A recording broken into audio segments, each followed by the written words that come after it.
So I'm making these videos.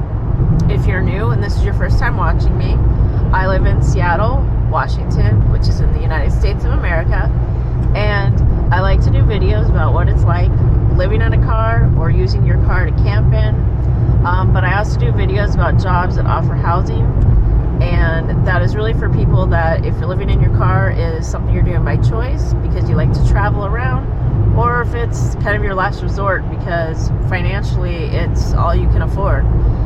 Rent is sky high, and obviously I live in Seattle. It's one of the most expensive places to live. When it comes to America, probably the most expensive places are San Francisco, New York, Seattle. I have looked at rental prices in New York and they are way cheaper, which is kind of surprising to me because I always thought New York was really expensive. But so back to me, since the reason I'm doing these videos is hopefully to help you out. If this, like I said, if this is your first time watching me, feel free to watch some of my other videos. You might find them helpful. But also I like to bring a little commentary and some humor along the way, some storytelling, talking about jobs. One of the things I did talk about, of course, is jobs that offer housing. And the reason I mention this is because there are a lot of jobs out there where they're seasonal, part-time, temporary, in remote areas of the country, where a lot of times it's very hard to find workers.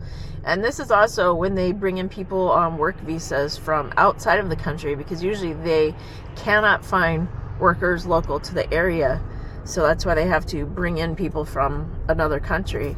Now, if you happen to live here in America and you're interested in these jobs, usually they will offer you some type of housing because there are no real housing and apartments available close to where these jobs are located. Now, in my experience, these have been resort locations where people actually go there as like a destination to travel, family vacation, because you're kind of out in the middle of nowhere, so people go to camp or stay at a really fancy resort. But locally, there's really not any sort of housing for, the local economy.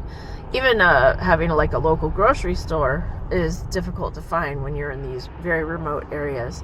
So that's part of the reason why these jobs are available. Now, as far as you taking a job, you got to think of it as this also means that your boss is also your landlord in a way, and your boss can, as a landlord, set certain rules on you that you might not agree with because you think, well, this is my home, this is where I live. Really, no, it's their home, and they're just letting you stay there.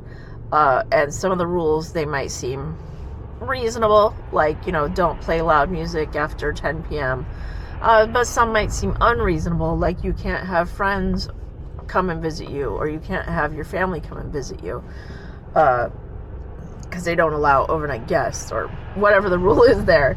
I'm not a smoker, but of course many places will have no smoking rules, and of course you say, hey, this is America, I should be allowed to smoke. Well, sometimes there's rules and you can agree to follow them or not agree to follow them.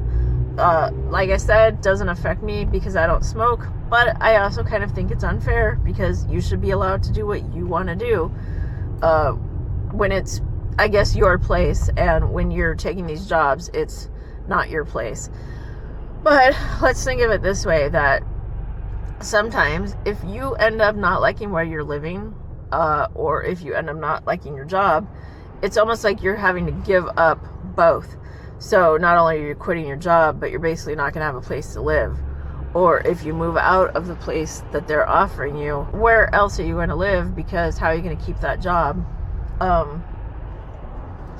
So there's a lot of things that go hand in hand there. And so even though I've made all these videos about different jobs that offer housing, sometimes I tend to forget that there is such a tie in there of where your boss is also your landlord, or your landlord is also your boss, that there can be some conflict.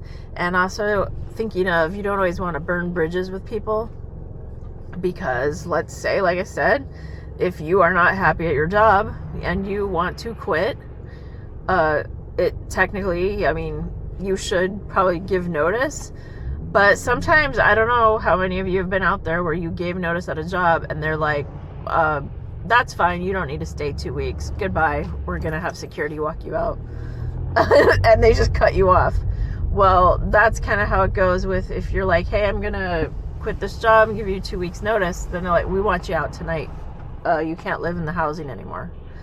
So that is where you've got to be real careful about how to navigate these situations, not burn bridges, and how to leave a place peacefully without it turning into something that can turn into something that's not good. But that's kind of some of the advice that I would like to give for this video. I'll keep this video short for now, and we can talk again in the future.